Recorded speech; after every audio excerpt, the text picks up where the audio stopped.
Good morning again, everybody. We're back. We all got our coffee. I've got mine nicely here, ready for the next sessions. Just wanted to quickly shout out to everybody that's put links in the webinar chat section. There's lots of information on there. Olivia's put some links in back protection, survey and licensing, some information on that. There's some remote system links that Darren's put in there, and like I said, John, our technical and training department, has put in there about the article that I mentioned. So yeah, make sure you go through that chat section and utilize all those links and information on the subjects that we've been talking about already. That would be great. Fabulous. So yeah, I think we need to get on with our next session. So Dave Archer, are you with us? We're talking about don't get caught out, how to avoid trapping non-targets. I'm here, Natalie. Can you hear me? There we go. I can hear you. Can I see you? Oh, I'm back. There we go. I can see you now. Fabulous. Great. Are we all doing? Are you doing good, Dave? Yeah. Yeah, I'm fine. You okay? Can you see? Is that a large screen now? I can absolutely see you. Yes, it's perfect. Okay. And I think Lauren's helping me out of the presentation. So I'll leave you to it, Dave. Do your introductions. Yeah, tell us about how to avoid trapping non-targets. People don't often tell me I'm perfect. That's a rare compliment. Well, hello everybody again. Dave Archer here. I noticed from a lot of the names you've been on my training courses. I know a lot of you personally. For the new people to pest control, what I've tried to do here is to base this just short session on everything that you may come through, and there's also some information for experienced pest controllers. So if it seems elementary to some of you, please bear with me. Dave Archer, I've been in pest control, believe it or not, now since the 1970s. It's been an absolute passion for me, more to do with the rural side of pest control, certainly with regard to trapping. Without being too bold, there aren't many animals, I don't think any that I don't deal with, from mink. Incidentally, Darren, going back to the 1970s and early 80s, the best hunting I ever did was with old otter hounds on the River Kennet, and we used to hunt mink in the summer days and evenings in the water with the hounds. And I tell you what, it was a fantastic way of controlling mink. Wonderful team of people, otter hounds in the river. If they scented a mink, that mink had it. Was wonderful. And very quickly as well, just talking about bats. As you can probably see here, I live in an old listed building. It's got a cellar. And at this time of year, the bats all roost even down in the cellar. So pest controllers, if you do go into old buildings, don't think the bats, like we've been saying, they're not just in the walls. They can even be right down in cellars where it's quite warm. And incidentally, some of them are coming out now. They are feeding. They're coming out of hibernation. I was sitting out the other evening at dusk and there were pipistrelles around me. On an average spring, summer evening, we may be lucky enough to see 200-300 bats. It's a wonderful thing. Love to have them about and sharing, my home with them. So just very quickly again, Dave Archer, I do rural pest control training with the British Pest Control Association and for various other companies. Going on to our trapping then. Fieldcraft is everything.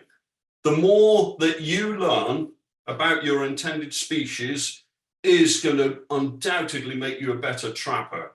Passion for what you do, knowledge, reading, looking at videos, anything like that will always make you a much better person. Any mistake, don't tell me that mistakes don't happen. I still make mistakes. I learn from them and I reevaluate what I'm doing. There will always be situations different situations, whether it's shooting, whether it's trapping. So we can't just say these things never happen to us because we're wonderful pest controllers. And also we're working alone in the majority of cases. But what we must do is if anything does go wrong, we must evaluate what's happened and then change track accordingly and work out why that happened in the first place. Another very strong point for me is we must not have any ethical hierarchy with animals. I don't see this mentioned very much, but this is just from my standpoint. Just because it's, say, a wild rabbit or a fox in a spring meadow that looks wonderful, and yes, it does look wonderful, they're nice looking animals, but that doesn't mean to say that that brown rat, which is on a dung pile, should be afforded any less respect on any control method you do. It shouldn't suffer anymore. It's a salient being, and you have a duty, if you are controlling it, from a majestic red deer down to a rat. Everything should be treated equally. No hierarchy. If you do, that's a very dangerous game for the pest controller to be playing the God spot. That's just a personal opinion. I don't like to see anything suffer. So what we've got here now is, well, trapping. Let's just go back to these traps are getting rare now. This is a pole trap. It's got teeth on it. It used to sit on a post. It was opened. By the way, I'm not going to be setting any of these traps. I'm just doing it to show you. It was set on a post. I don't know if any of you have seen these. I've actually got wolf and bear traps from the 1880s, believe it or not, which were legal in these, certainly in Scotland years ago. This was put onto a post, basically caught around an animal's leg. Even worse, it's got a tether point on it there. The animal or bird fell off the post and was hanging there. And you may see some old pictures of barn owls and buzzards hanging from these traps. Times have changed, and thank God that they have. They're changing for the better, and they're changing all the time. Before you get onto any trapping, you must, probably more so now than ever. I mean, I started before the Wildlife and Countryside Act came into play, but nowadays, legislation is changing almost by the minute, and if you haven't caught up with it, ignorance of the law is no excuse. We just go on to a couple of points which have happened even since our last talk, if anybody was with me on the last talks. Right, in Wales now, unfortunately, it may seem unpopular, but snaring and the use of glue boards is banned. Use a snare or a glue board just over the border, doesn't matter. If it's in Wales, it's banned, and you have committed the offence. Don't say, I didn't realise, I didn't know about this. It's your fault. In Scotland, new legislation means that male deer can now be culled all year round. Since the 21st of October last year, there's no closed season now for males of any species. Okay, that works in the reverse, in as much as you can cull them. You need to have good reason, ethically as well. But, and the reason we have to do that, obviously, is controlling healthy herds of deer. There's no wolves or bears, like we've said. The only creature that can control deer these days is man. And we do it to maintain healthy herds, and we do it for ethical reasons to stop the spread of disease within the herds, and obviously overpopulation. Just a quick point. So let's look at our trapping then. We have non-lethal methods versus lethal methods. That's basically what we're looking at here. Non-lethal. Why is it a good way? Because it gives you a chance to amend your ways of working. Obviously, if it's a lethal method, you haven't got that selection. You can't go back for that particular animal that's ventured into your trap. So how do we get our best chance, especially newbies here for pest control? We'll give you some quick tips. How do we get our best chance? We've mentioned fieldcraft, but how else can you evaluate what's in that area? Well, certainly for any type of trap, any animal, any animal does not like to walk on wire. It doesn't like the feel of wire on its feet. So a quick one. This is a standard cage trap. It opens both ends. And if you are setting this trap, always ensure that you have something like leaves or sand on the base of that trap. Get footprints in it and see what's happening there. Open both ends of the trap. Put a stick in either end of the trap to hold the doors open, and that trap should turn into the animal's best friend. He sees it as a feeding point. But I have seen plenty of cases where I've been out training where these traps have gone. Always secure your trap down and don't underestimate your target animal. If you can put metal posts into it and hammer them down, that's always better than going there and thinking, hang on, where's that trap gone? Or who's interfered with that trap? Evaluate your area first as to what's going on. And then I call it chubbing. Get food into that area which the animal likes, be that peanuts, be it in some cases meat, but get the food there and evaluate what it is. Yes, most wood mice will take any sort of bait that any other animals are trying to get to, but get the footprints, get the markers in there to see what's going into the trap. If it's a case of lethal trapping, right, this is just from my evaluation. You should, I've used these traps now, there's a Fen Mark IV. Now I've used a big bullet point for you now. I've used these traps almost on a daily basis. I've caught thousands and thousands and thousands of grey squirrels in these traps. However, just from Dave's learning point for you, if that trap is set, what do you think of, yeah, okay, it's going to catch an animal, but this, and I brought this one along just to show you intentionally, this is an old Mark IV. I'm no scientist, but I know that that has a lot less power than a brand new Mark IV. So if you're setting a trap, this type of trap, make sure that it's going to be one which actually is going to be fit for purpose. For non-targets, you're always better to go for a smaller size of trap. This is a Mark IV, this is the Mark VI. If it's a Mark VI, it's a bigger trap. It won't go into an area as comfortably. So for instance, if you're trapping things like grey squirrels, a Mark IV will always do the job. It's absolutely fine. And by the way, I've trapped mink in Mark VIs, and even if it's caught young mink around the back of the neck, they'll still sometimes be alive in those traps. It's not an outright kill.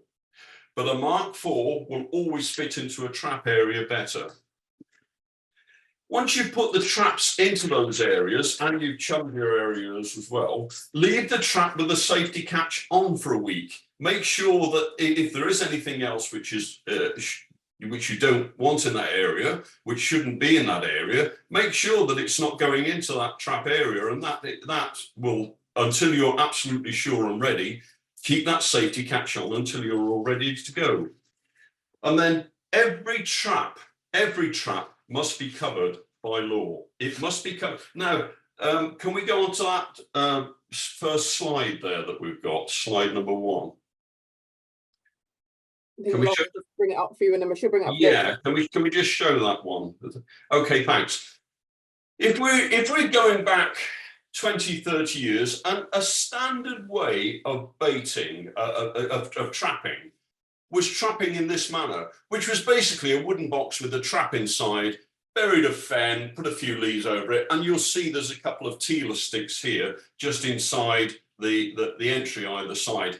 And that was, it was just about adequate. Yes, it's great for catching grey squirrels and rats, but you'll also find in areas like this, you'll be surprised how long a pheasant's neck is. And if you've got food like maize, pheasants will reach inside those traps. Moorhens will go inside traps like that. And more particularly, if there is daylight on either end of the trap, it is very encouraging for any animal to try and run through. Particularly things like mustelids, they love to run through, mink for what we're talking about.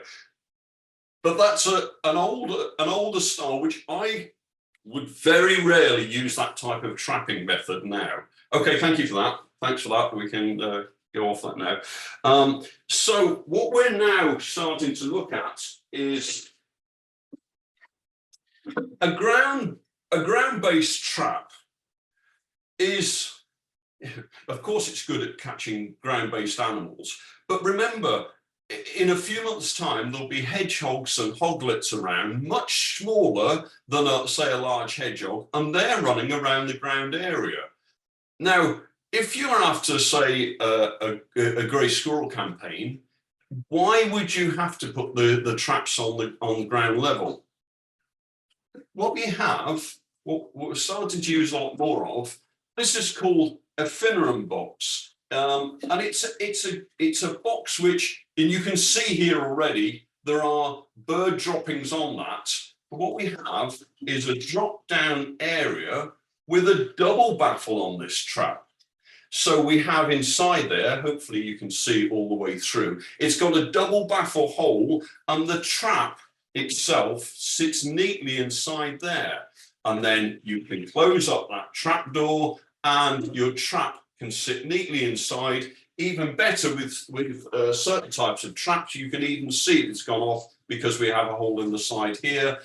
Screw it to a wall or to a fence.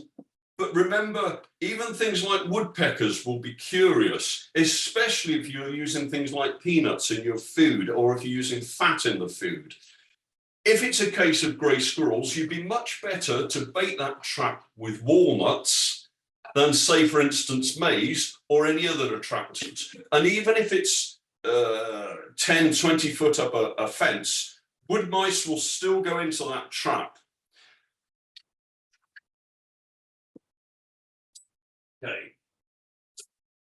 This type of I'm not setting any traps because you know, if you're not trained in the use of, it's my fault for half showing you how they work. But this type of trap is excellent for going into those kind of boxes, a body gripper type of trap. Okay, right. Remember, if you are trapping, cold weather drives hunger. This is a lovely, this trap alone in one area, I have caught over 100 squirrels in just under 2 years. For any of you who haven't seen this type of, and by the way, of course, any of these traps, it's much better to have the animal caught alive inside this trap than anything where it's caught a non-target. This type of trap, only last week, look, I'm telling you about real examples. This trap is screwed to a wall. The weather got very cold where we are. I look out every morning to check this trap. There was a blackbird in the trap. He'd gone in, he was hungry, he'd gone inside the trap. He'd gone in for the peanuts. Basically what we've got here, can you all see, we've got an open type on there. The animal goes down inside the trap here, puts his foot on the door, and it's as simple as once he's gone into there, the door closes. And that's it. The animal's caught inside there. By the way, this is an old worn trap now. Grey squirrels have done that, trying to get out of the trap. Don't underestimate your pest. A grey squirrel can chew through that gauge of wire. Give him enough time and he will do it. Actually, enough time, sometimes you're talking about half an hour. What you need to be doing is, another Dave tip, put yourself a piece of wood inside there, not so low that it impedes the trap. In fact, you can have that piece of wood going across there to start with, so that it can't get, the trap door can't close.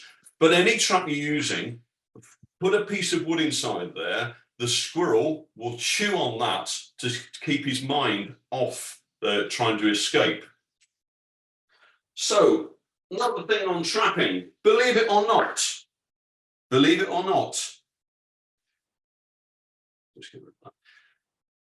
there is no legal requirement to check spring traps on a daily basis. How can that be? How can that be in this day and age that we haven't got any legal requirement? We've got an ethical one, and I'm not saying don't check them, but there's no legal requirement. It's only your ethical one to say you should check that trap. I check them twice a day. Do you, Dave? Absolutely, I do. I check all my lethal traps twice a day. If not, I think I might as well take up knitting or do something else, because it's not ethical not to do it, but there's no legal requirement for doing that. Remember, if you are trapping, snow, flooding and frost will obviously be bad news. So don't set traps there. And if you have, problems with wood mice, this is the small elephant in the room now, wood mice. There's a lot of speculation, good and bad, calling a spade on good natures. Good-natured traps are excellent traps if you need to catch wood mice. So if you've got stores where you've got a lot of feed damage and you have wood mice about, you cannot use anticoagulant poisons for poisoning wood mice. There are no anticoagulant poisons which are cleared for purpose. Go on to the other slides, please. Can we go on to that just quickly? If we can't, don't worry. It'll pop up in a second, just give Lauren a moment. Okay, don't worry, that's fine. So we don't just go down. Yeah, so here we have, carry on down onto the next one. Go down a bit. Next one. Okay, no, well, go back. It's gone on a little bit too far.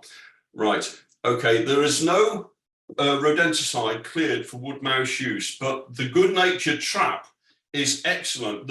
And where we have to protect our bait points, default requirement by the Campaign for Responsible Rodenticide Use, default requirement in the application of roadside baits is the use of tamper-resistant bait stations to reduce the exposure of non-target animals. However, it's recognised that the use of this equipment may either delay the consumption of bait by some individual rodents that are reluctant to enter bait boxes, or perhaps prevent it altogether. Therefore, where manufacturers have been granted appropriate product authorization, it's permissible to use other methods to make bait safe. Generally, the expectation is that any covered and protected bait point should be at least as secure from non-targets as a tamper-resistant bait box. So, okay, that one can go now. But what we've actually got, and I come across it very often, pest controllers are ringing me to say that bait has been put into a roof space for wood mice, or mice, should we say. They're not checking to see if it's wood mice or if it's house mice. If it is wood mice that are going to a roof space and bait is being put down, even worse if it's blocks that are just being thrown into the roof space, those wood mice that are eating that poison are going outside because they're normally an outdoor species, and they are being targeted by barn owls, buzzards, foxes, and that, just like us having traces of plastics inside them, unintentionally, or even worse, intentionally, we are causing problems for our native wildlife. So if you have wood mice in a roof space or anywhere in a house, you cannot bait with anticoagulants, full stop. It is against any code of practice. So make sure you know what species you've got in an area before you're putting that bait down. There's only one type of bait which is approved for wood mouse control, and that is the new Cilantro. Yes, you need to be trained to use it. Here we go. Thank you very much. Cilantro is the only bait that's approved for wood mouse control. Again, it needs to, let's say, you need to be trained for use of it. You need to monitor the block and how it's being taken. It's not all that resistant to bad weather, but it is approved for wood mouse control. So if you have wood mouse infestations in a roof space that you need to treat, this is the only bait that you can use, and it must still be secured and put into trays where you can cover and remove that bait after the treatment. It's a very common problem with pest controllers, which I'm coming across on a regular basis. Right, okay, thank you for that. That one can go. So, thank you. If we have red squirrels about, no lethal trapping. If you've got any suspicion that they're about, do not lethal trap where red squirrels are. For grey squirrels, absolutely fine. And I'm just going to give you a couple of other pointers here as well. If you are making your own boxes, well, like that, try and make any entry points as small as you can. Make it a double baffle like you've seen, or even if you've got things like that for we make those areas as small as you can for the pest species not to get in.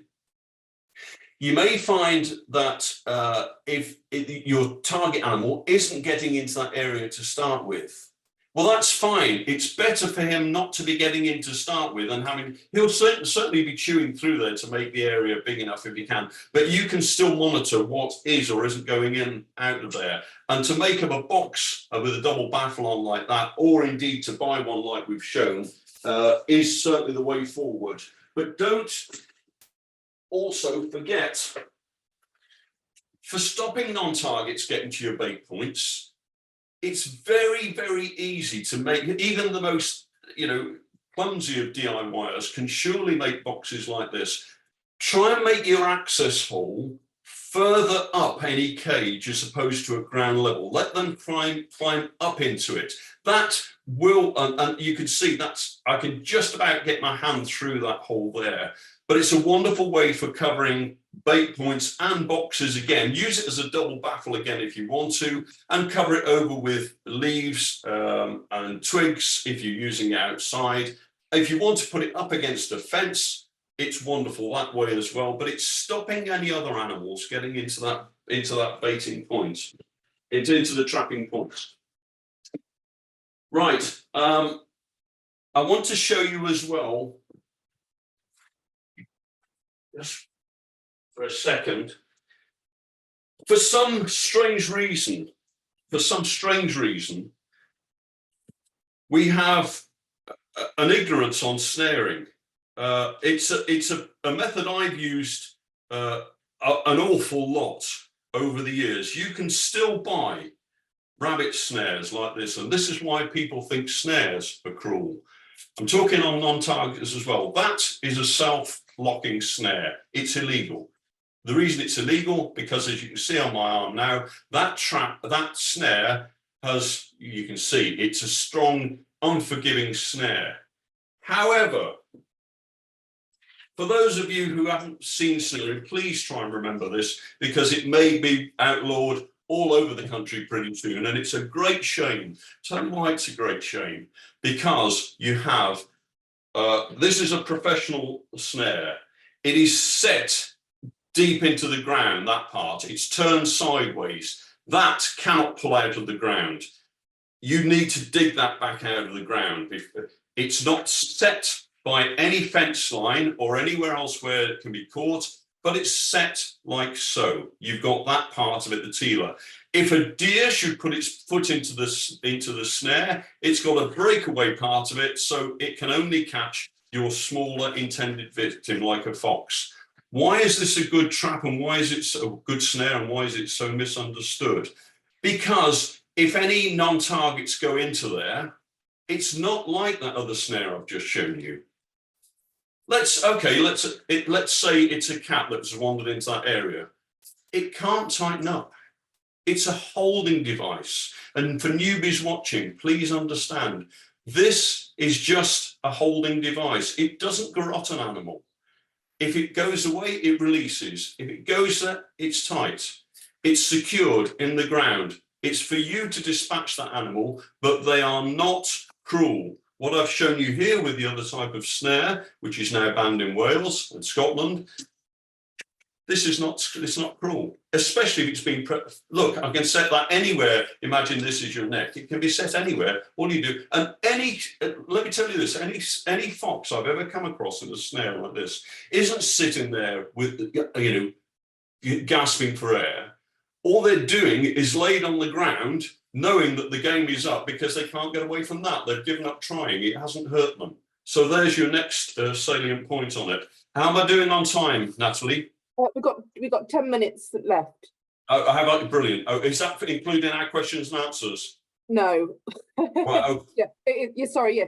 10 minutes in total. So yeah. Okay. Okay. Thank you, Natalie.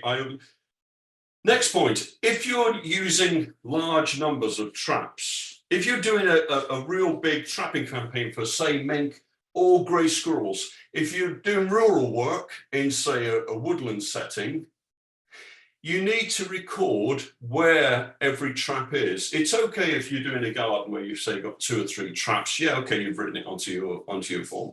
What about if you're doing a job where, say, my work, where you've put, say, 200 traps out on a large area of woodland?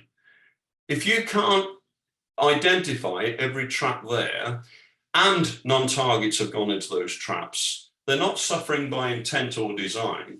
They're suffering because your systems for checking the areas afterwards and remanaging those areas aren't in tune with what you're doing, and you're unintentionally letting animals suffer. So always put your record it in any way you can. Another quick mention for, I know I've trained plenty of you now in mole catching throughout the country. Non-targets, if you are mole trapping, whatever method you're doing, if you're using that as an identifier or a holding trap for a mole, bear with me on this one. Why will that affect non-targets? Because if you haven't collected the trap, or if it's been wrapped into a bale because you haven't picked up that trap, you've put too many out, just like the grey squirrels, you didn't know where it was, and that's inside a straw bale, maybe it's a holding device for putting down on one of your traps, an animal trap.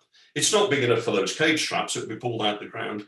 But if that gets into a bale wrap, it can be ingested by other animals. So just always put either, I use twigs which are painted white on the end, or pieces of bamboo. I never use those in your traps.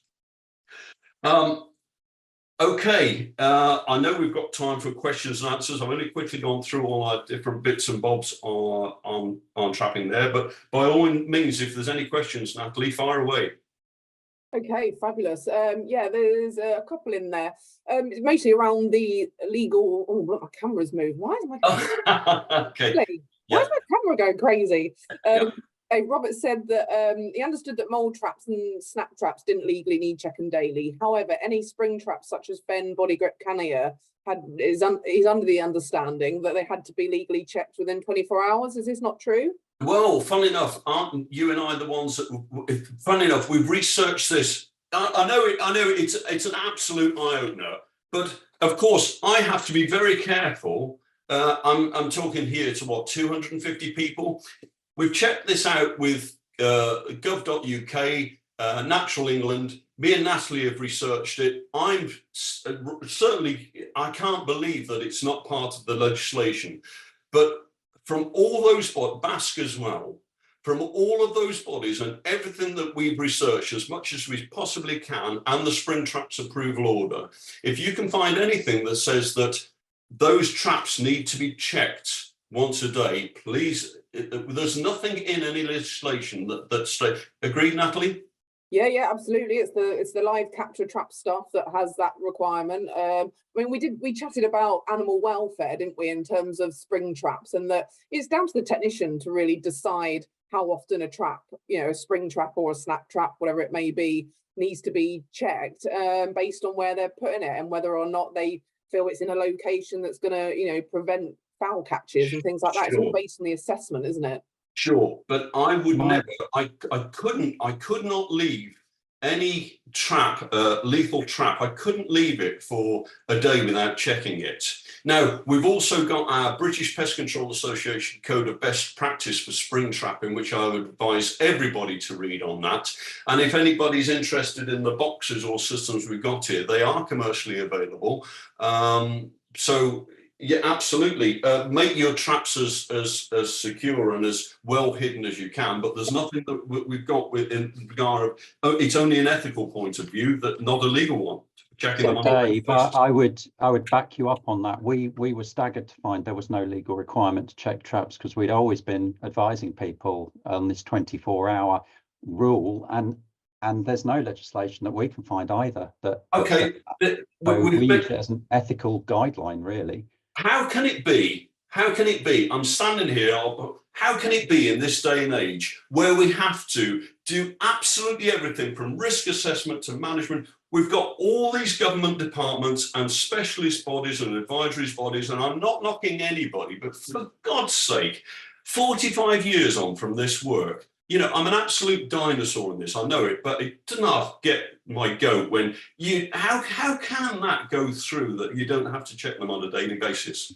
I think for me, just it being a debate and opinions session, is that I think it almost indicates to me that they don't feel there's a problem. The body don't feel there's a problem with the legal. Well then, Natalie, that's because they're not people like me out trapping all the time in the field. I'll show you something poured. I'll show you foxes with legs blown off, even from the best marksman. And I'll show you animals that are caught in traps, which are poured, which are trying to drag it away, and they can't because you've secured it. These things happen. And for everybody out there listening, remember where we started in on this. I could say, yes, every trap catches securely and every animal is dead. And they're not. They're absolutely not. Okay. No, absolutely. I just wanted to answer a really important question here in the chat section. They said they're confused about. So I'm confused. Do live traps have to be checked every day legally? Yes, they do. Live capture traps are different to spring traps, aren't they? And the kill traps, if you like. Yes. But I needed to answer that. Yes, sure. Yes, they do. They do need to be checked. But yes. And we've got only every 6 hours, but it's only advisory. We're only talking advisories. We're not talking legal. Look at your spring traps approval order, which is where we're coming from here. It's nonsense. Nonsense. Yeah. There's probably the biggest problem. Sorry, Natalie, but you can see I feel very strongly about it. The biggest problem I've got is that that's not part of the law, and the biggest and the other part is poisons left in roost place. Oh, it's just check those blocks about. That is not on. Not when we're poisoning barn owls, tawny owls, because of wood mouse problems. They're my two biggest gripes. Okay. No, absolutely. It's important to be passionate about these things. I mean, a lot of us here, that's why we do what we do, you know, because we're passionate about it. I mean, Ted in the chat section has just said about, you know, if cilantro is okay for wood mice, why not the other brand, the Harmonix ones? It's the same active ingredient, and that's just label conditions, isn't it? It's just it's just not approved through the HSE for that other product to be used. So yeah, just because it's got the same active ingredient doesn't mean you can use it as you would for the products that say you can use it for wood mice, if that makes sense. Can I just say, remember people that you've got your, what I call the penalty box, anything which is on that label, if you're contravening what's on that label, whether you think it's right or wrong, you are breaking the law. That statutory box is there for a reason. You might think it will work, and of course it will work, but it's not legal. And if, you know, the mouse inspector ever comes along, you're nicked with no recourse to anything else. You've contravened the label restrictions. Yeah, absolutely. And then just lastly, there is, I say the question is more of a comment here from Ian saying about obviously snare and glue boards, feels that they're pretty bad and they should be banned, etc. Actually, Ian, our CEO, is going to be covering some stuff about glue boards later, so we can we can look at that. So Ian, not going to answer that now. We'll have a chat about it later in the industry updates. But yeah, that's all the questions, Dave. And we've got 2 minutes left. If you wanted to add any last thoughts. Bear with me a minute. If you've got anything else to say, I've always got other things to say on different bits and bobs. I'm going to show you. I mean, Robert's just put a bit in a comment in the question saying in 95% of jobs, Natalie, I'm going to show you. Look, there are people seem to be, even with training, and I'm not knocking anybody here, I'm just saying, you know, when you set these traps, you can set these things in the dark after all. It's rather like a piano player not looking at what he's doing. But if you are worried about setting those type of traps, fen traps, any of the body gripper type traps, we then still have this type of trap, which has got its own built-in system. It's a Procol trap. Basically, you've got this bar here, which is set under pressure of this part of the trap. You can close it over. I'll just show you. It's not set, but it's giving you the idea. That bar comes down onto your target animal. You either have an area that big for the animal to go into, with this bit set back up against the wall. So you don't have to get your fingers Yeah, which is what people are obviously worried about. Training always helps. Look, I've had people on training courses within half a day or even sometimes an hour or so. They're confident trappers. Have I caught my fingers in these times? Yeah, I have. Does it hurt? You blooming right it does. Absolutely it does. I've only done it once. I wouldn't do it again. But familiarity does breed some kind of contempt with them. Yeah, that's okay. I'll tell you what, you can learn again very quickly. But if you are worried about setting lethal traps, that is a wonderful design for, certainly for, again, grey squirrel control, brown rat control if you want, and it's all covered and ready-made for you. That's an El-Geco type of Procol. It's an approved trap, wonderful bit of kit. Again, people, you can put it up on a wall if you want to. You can put it up on a fence, but make sure it's secured and tethered down so that it can't get out from it.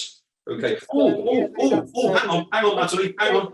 Dave, hang on a minute, Dave. We're out of time. I just needed to cover something pretty quickly. Magpie trap. If anybody's stuck for magpie traps, don't use Larson's. This is a new type of magpie trap. You can set it that way. You can set it that way if you are trapping magpies at the moment. That is fantastic. Okay.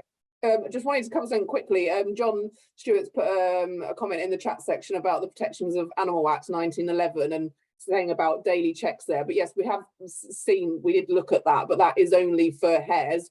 There are no spring traps for hares. And then also mentioned about rabbit. That's the only bit of legislation that mentions daily checks, but not generally across the board for spring traps, is it? We did see that one in there. But yeah, there are no spring traps for hares anyway. So I don't know why they mentioned that, but it's 1911. And if you are trapping hares, I'm out.